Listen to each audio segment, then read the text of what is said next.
بسم اللہ الرحمن الرحیم۔ آج کا عنوان آپ نے پڑھ لیا ہوگا۔ سوشل میڈیا پر ایک ہوا چل رہی ہے، دیوبندی مکتبہ فکر سے تعلق رکھنے والے ساجد دیوبندی نے امام اہل سنت کی عزت نفس پر حملہ کر کے ایک بار علماء اہل سنت کو للکارا ہے، اور جواب میں راشد محمود رضوی نے اس کو چیلنج کیا مناظرے کا اس کے اکابرین کی عبارات پر۔ تو اب موقع مل گیا دیوبندیوں کو اہل سنت کے خلاف محاذ آرائی کرنے کا۔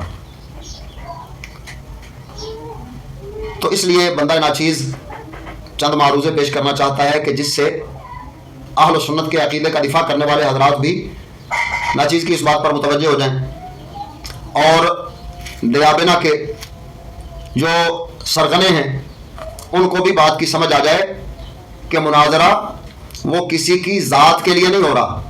اگر مناظرہ کرنا ہے تو وہ حق و باطل کے لیے کرنا ہے، تو حق و باطل کو ثابت کرنے کے لیے جو تم آڑ لے کر چھپ رہے ہو، فتاوی حسام الحرمین کی بنا پر امام اہل سنت کے ایمان پر تم مناظرہ کرو، تو اس سے تمہارے عقائد بچ نہیں پائیں گے۔ وجہ کیا ہے؟ وجہ یہ ہے کہ اصل میں حق و باطل کا جو مارکا وہ پچھلی 1.5 سے 2 صدیوں میں چل رہا ہے، وہ بریلوی اور دیوبندی میں نہیں چل رہا۔ یہ غلط سوچ بنا دی گئی عوام کی، اور اس کی وجہ کیا ہے؟ دیوبندیوں نے جب دیکھا کہ ہمیں اہل سنت سے نکال کر وہابی یا دیوبندی پکارا جا رہا ہے، تو اس وقت انہوں نے یہ ایک سازش تیار کی کہ ان کو بریلوی کہو۔ اب ظاہر ہے عوام کے لوگ جن کے دلوں میں اعلیٰ حضرت عظیم البرکت کی محبت موجود تھی، وہ اعلیٰ حضرت کی نسبت سے انکار تو نہیں کریں گے۔